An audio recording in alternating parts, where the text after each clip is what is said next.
Ladies and gentlemen, I am delighted to welcome you to the last but not least panel of the day, Strategic Playbook, Marketeers in the Digital Arena.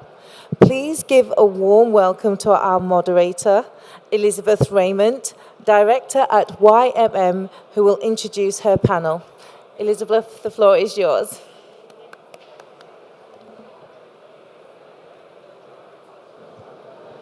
There we go. Yes. Thank you so much, everyone, for joining us for the last panel of the day. I hope you'll find it interesting.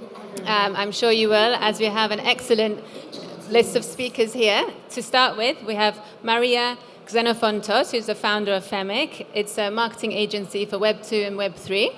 Then we have Martin Calvert, the marketing director for ICS-digital, also a marketing agency that focuses on SEO, content writing, and translations. Mahitab Allam, the marketing and business development manager at Triomarkets, the Forex and CFD brokerage. And Bojan Ninkovic, apologies for the pronunciation, who I'm sure you all are familiar with. He's the head of strategy and digital at Ultimate Fintech. So today, we're going to discuss marketing in the digital age, what trends to look out for this year. It's the start of a fresh year, so everybody's looking at new strategies, especially digital marketing and how that's evolving because it's rapidly changing from month to month. So I'm going to open up the floor to all the speakers with our first question, which is going to focus on targeting and algorithmic shifts. And along with the increased privacy constraints, how do these challenges contribute to the digital arena? So who would like to go ahead and start answering that question? I can start. Perfect. Yes. So I would say that usually I get this question a lot. Not question, like, Maria, my content did not get pushed. The algorithm did not like it. And I always say that it's not the algorithm, it's the audience that did not like it. So algorithm equals to audience. And yeah, algorithm is basically a smart system that knows very well the users and stuff like that. But it's constantly changing. And when you know your audience, it doesn't matter if the algorithm changes, you will have more likely success rate. But of course, you have to always stay updated with the trends. Now with the social media, each social media platform is different and have a completely different approach. Instagram, 10 years old, more visual, people think differently there. Now we have the short form content video, TikTok different, snappy videos, then YouTube, more storytelling. So every social media platform has its own way and different algorithm. Now AI is in the game as well. And then privacy. Now users are getting more and more educated, and decentralized social media, because I'm coming also from a background of Web3, where you have blockchain and stuff like that. So users are getting more and more educated in terms of their data and ownership, and it's shifting in that way. So for example, okay, I'm not going to give myself as an example, but there's a lot of users and Gen Z, which is a huge market, that they are now more aware of their content, what they're consuming, and so decentralized social media of the future means that, for example, like Gmail, you can send to a Gmail account from a Gmail account to a Yahoo. It doesn't matter. We can both exchange emails, right? But you cannot follow people from Twitter to Instagram. So in a way, to not get very complex, it's going in that direction where you own your content. It doesn't matter the platform. Threads is doing it. And also, like, something that many marketeers I advise they do is to read the community guidelines and the updates. I can say a lot more, but I will leave somebody else to add anything. I think the very good point there about the differences in how algorithms are activated across social media platforms, because they've all got different goals as platforms. I think TikTok in particular can be pretty ruthless around not rewarding content creators, but more about rewarding individual pieces of content themselves. So it's quite hard to build and maintain an audience in that way. My own background is mostly in search engine optimization, so that's another area where algorithmic shifts are really important for this industry, finance in general, any highly regulated industry where Google is very concerned that incorrect information is not being surfaced. It's called your money or your life content. So any content that might be putting you at financial risk or any content that might put you at health risk, Google is very hot on scrutinizing algorithmically. And of the past, I think 14 Google updates for the past year and a half, I think 12 of them have been focused entirely on content and the definition of helpful content rather than off-site SEO. So that's the type of thing where I do agree, focusing on the audience and what they need is one way to be more aligned with what algorithms are looking for, particularly in SEO. Yeah, I'll also happy to open up to other people on that one. I can add. Well, in terms, I think we need to kind of acknowledge the complexity of, reaching that right audience, having all of these algorithm shifts and changes and the privacy laws that are imposing. But we are working for a very highly regulated industry, and this is something which is, let's say, ongoing effort that you have to kind of comply in each and every segment. So also the digital efforts that you are doing need to comply because the algorithms are kind of following those regulations, and you need to kind of find the additional, let's say, a bit more innovative approach, but keep the ethical also side of it in terms of complying with that. So I would say that reaching the right audience is not really easy. It becomes more and complex, but that kind of provides the streamline that you need to come and kind of get your actions towards the first party data in order to be able to then start building the relationship with potential clients, customers, or whatever the level at the moment you are reaching them out are. So maybe from the perspective, it's the ever-changing landscape, but it also requires from us as a marketeers to adapt to that and to kind of find new innovative ways how we can build trust and then build on that relationship with them. Yeah, just very quickly, I think that's probably something worth emphasizing is the lack of third-party cookie tracking that's going to be the case in the future. It's getting phased out across Apple and different browsers. So you're going to have fewer ways to do personalized advertising towards individuals, which again comes back to the point around people owning their data and understanding the value of their own data, which again put some emphasis on this organic side of acquisition, so knowing your audience, creating communities across social, but also the SEO dimension, as I mentioned, organic content that ranks, because it's going to be much harder in future to just pay for very targeted ads and get that qualified traffic through. So that's going to become much more competitive in future, I think. Actually, I agree with you because the content is very important when we do campaign for Gmail and Google and all the stuff. So it will attract more audience. But when we start even in the first words, because anyone get an email when start with a very attractive word or content or design or color, depend about the culture or so for who we're already targeting. It's very important to open the email. Some of the content or whatever the address for the email is already lost. Khalas, I will leave it. So I agree with you on the point. Perhaps we can delve a bit deeper into this and talk a bit more about how these can be leveraged into having more successful relationships with customers. Perhaps we can have some examples within the financial service industry, how these new regulations and new approaches that keep changing people's marketing strategies. Just delve a bit more deeper into that, if you can. You want me? Well, I mean, we are all streamlining towards the personalization. We all have in mind that customer-centric approach. We know that there are different audiences acquiring different things, wanting the different things in different levels. But collecting data insights and the feedback is basically it is the basis of refining your digital strategies and then kind of overcoming all of those challenges. Because if you listen carefully and utilize the technology that's now more and more available to analyze the data that you are collecting, you will be able to then draw some insights which can then be transformed into the,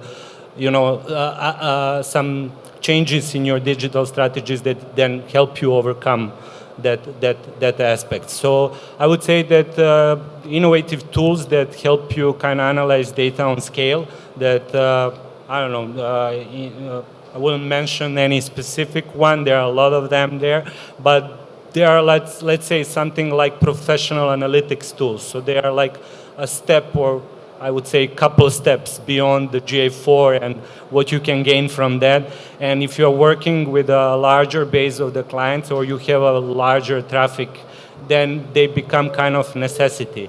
In terms of dealing with that, you need to also kind of set up your environments to be able to collect that, because collecting data is one thing, utilizing them to get some actionable insights is completely a different story. So if you, once you kind of sort all of that infrastructure internally and externally, you are getting yourself into the position that you really then, insights that you gain from the data analysis transform into some actionable things that you can apply towards your strategies, I would say. Well, and that kind of comes back to the name of this panel, which is Strategic Playbook. And it depends on, do people really, not every organization here will be prepared to put that work in, to really understand their audience, to really delve into the data. I think what we see a lot as a marketing agency is people that do what we call fatal half measures.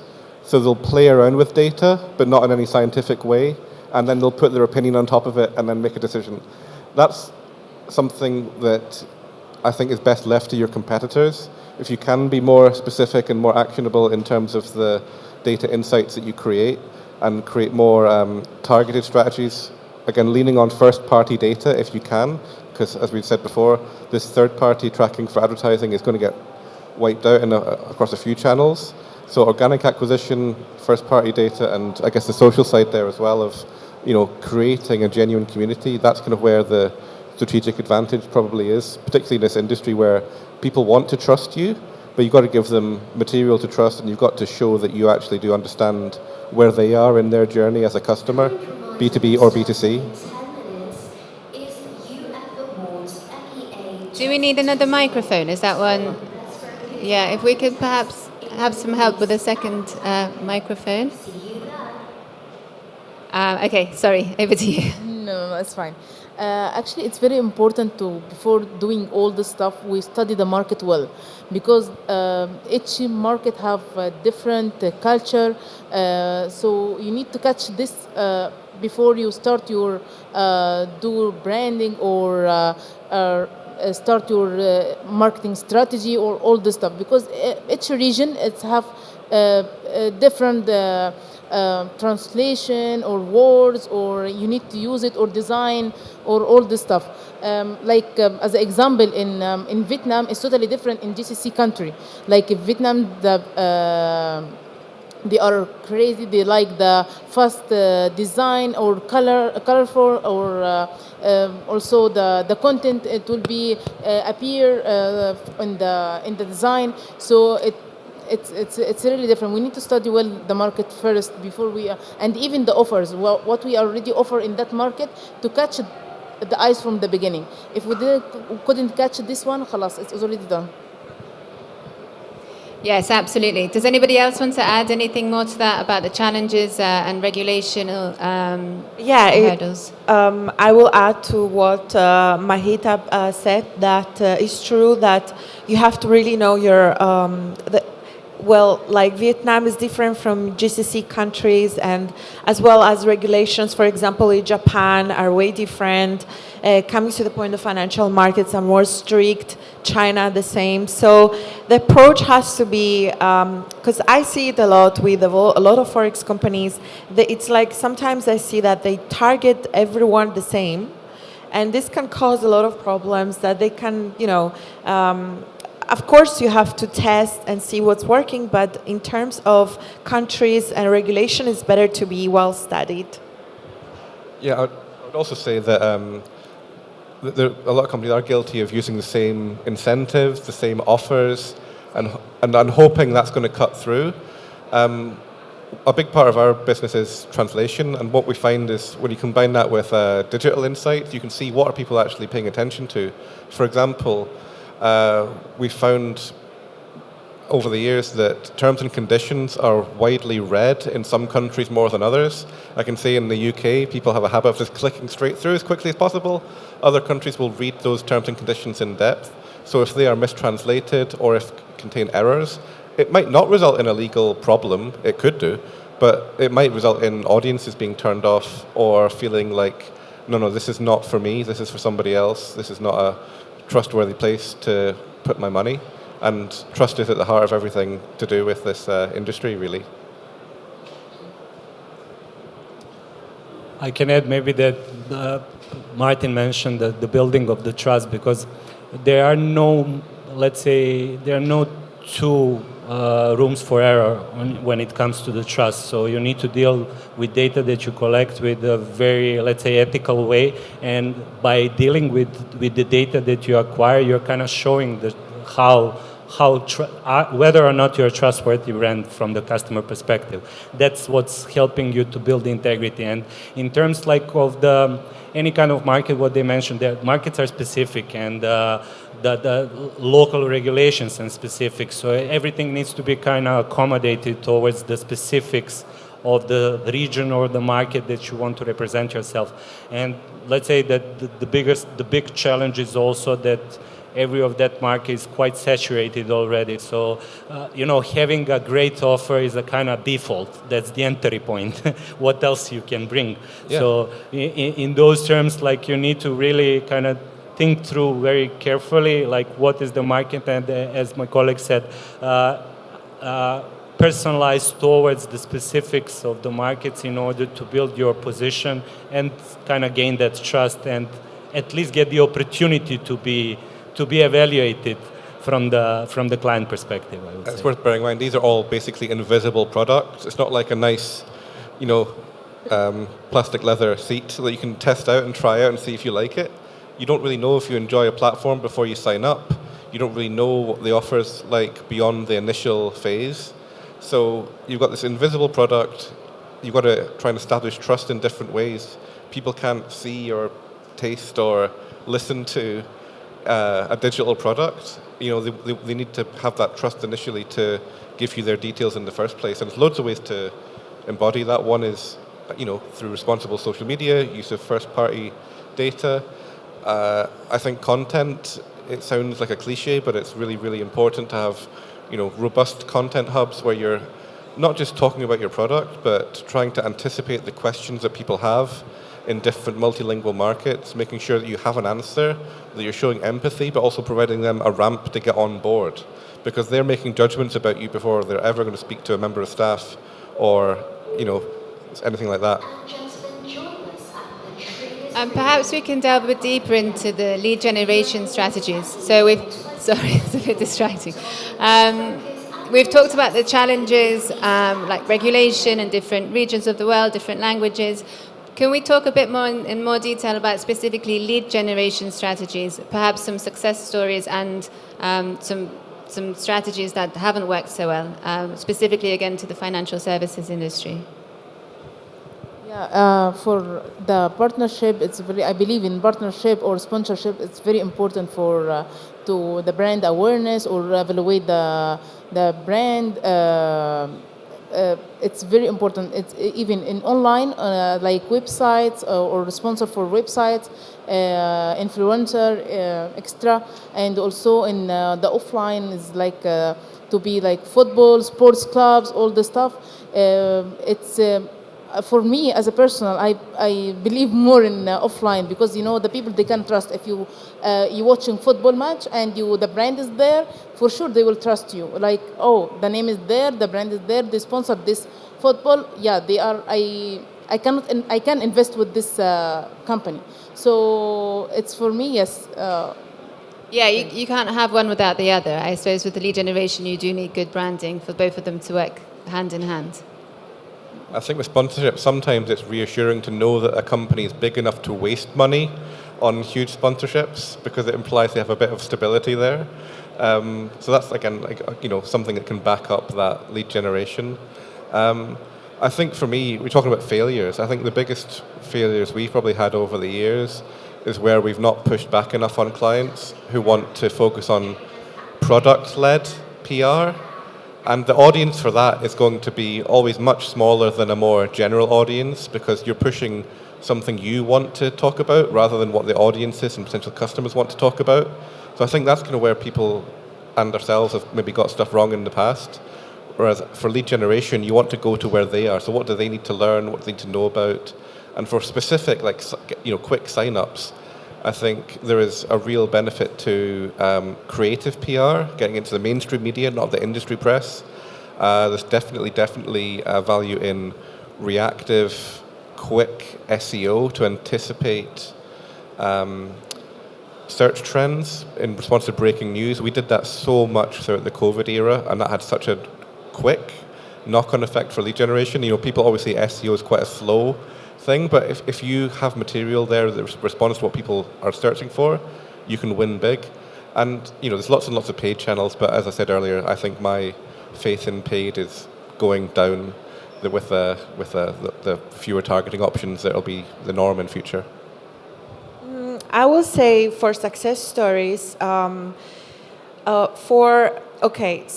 for Forex, in terms of traders, something that I see a lot in crypto, community building, and also choosing the right influencers, because many companies, they do this mistake to just see the numbers. For example, an influencer that might have 1 million subscribers or followers or whatever the platform is, but the audience, it's not really what it's going to convert.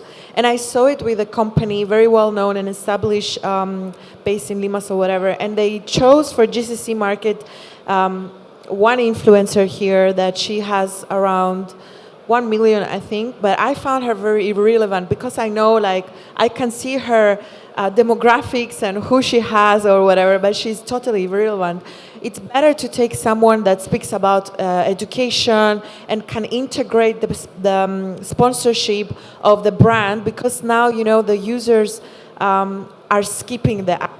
So, for example, you have a YouTuber, he's going to talk about blah, blah, blah, whatever he's talking about, trading, whatever. And then, this video is sponsored by this company. It's going to be skipped. The moment he is going to be promoting, it's going to be skipped. So now, influencers, the good ones, they are integrating the sponsorships in a way that it looks natural. So the marketeers, like the companies, they need to look at those influencers and also who is going to convert more and not the numbers. Also, you can just take some less followed influencers, but they're not called influencers anymore, like content creators. The word influencer, it doesn't work anymore. So educators, the ones that they educate their audience and they're going to direct them to your platform. And for B2B is different story, but what I mean is that the market now is changing, and also for community building, it's really important for lead generation. Yeah, absolutely. I think in that sense, working with influencers or content creators is definitely something that's come about in the last few years. So people have got to adapt their strategy to include some of that in some form. Yeah, I would add that what we are seeing, that the lead generation campaigns are kind of becoming the full integrated campaigns where you need to combine completely different channels in order to work simultaneously on your reputation and brand for the specific audience, and also provide ability to see and test your product, as Martin said, because they need to, the user journey of, if we're speaking from the perspective of the B2C, or if you are acquiring the new traders, so that journey is quite long and it's not instant. It differs completely from the aspects of any other industry, retail. There are no instant shopping, there are no instant decisions. You need to first you need to show yourselves that you are worthy, then somebody else needs to confirm that you are worth for you also, which is what my colleague said, somebody with the influence, but again, on the basis that it's done naturally and that it's not the sales. We're the industry, and it's not instant in any step of the way. So filling all of those channels, they will contribute to get the proper lead at the end that can be converted. Because at the end, without that conversion, I mean that stays only as unused lead in that term. So the whole story needs to fit, and to get one relevant lead, you will get through multiple visits of the user. You will get probably being watched on comparison with your peers from the industry or the other competitors. And if you go through all that, then you are in position to start building your integrity directly with that lead and start building trust. And then it comes to the lower part of the funnel, where the guys from sales, and they have to do their part of the job after you bring them the lead. And if that all fits, then it becomes the story to maintain and to nurture in that sense.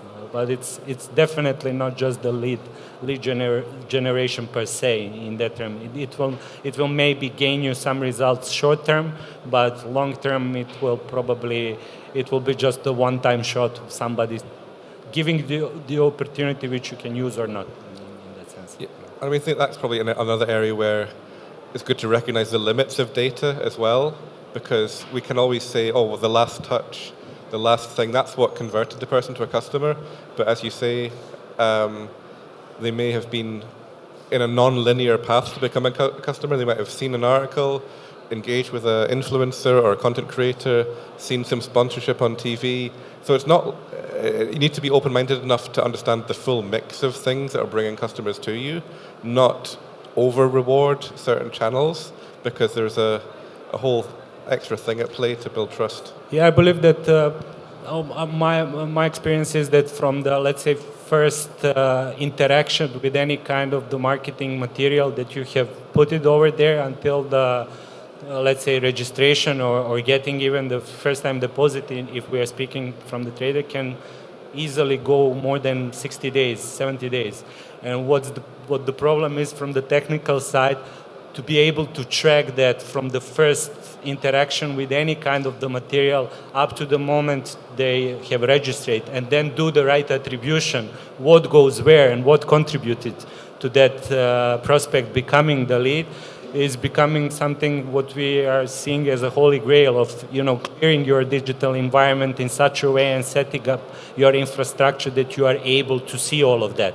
Once you do that, and there are not, to be honest, many brands in my experience, almost only the very, very ones that have recognized that they need to invest in that kind of thing.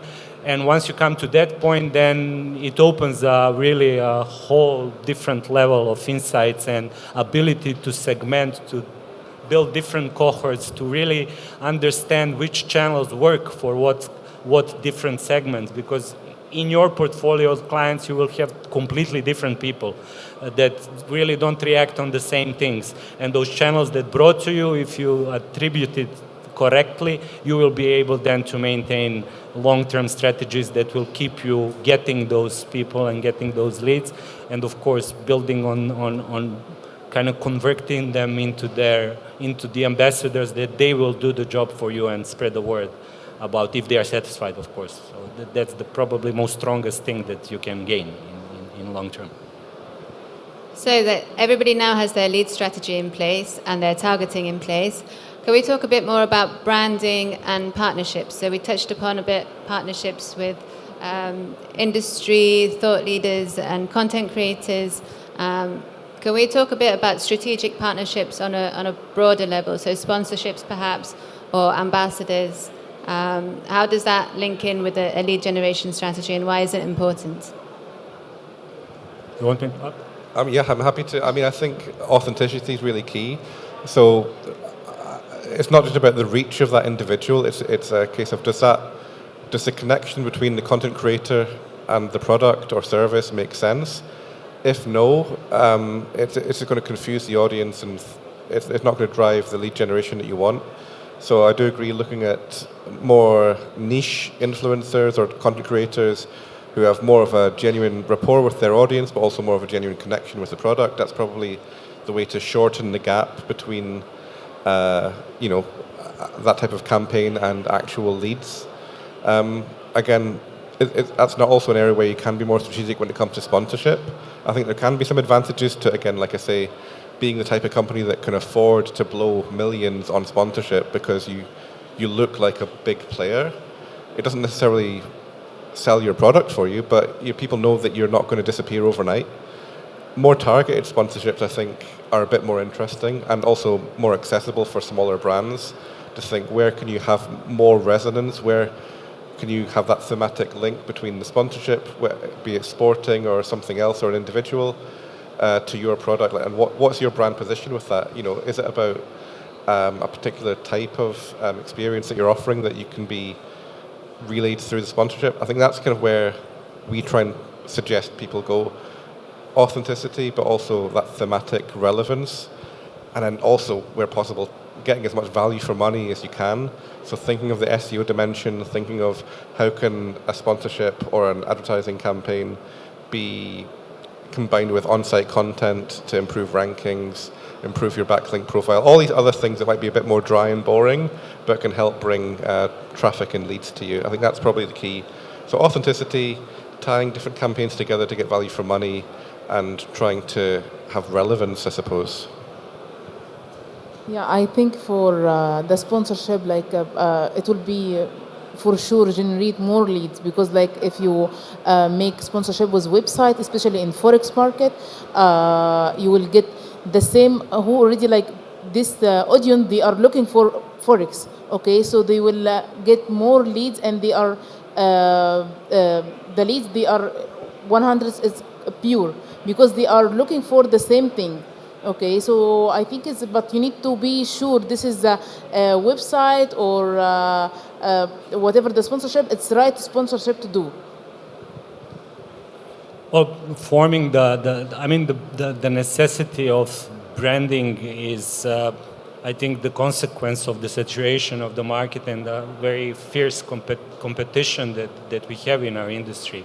In that sense, as a marketer, I believe that the attention is the currency that we all kind of want to catch and monetize on that, because if you catch somebody's attention in today's, attention economy. Yeah, exactly. Yeah. So that you are on the right track. That's for sure.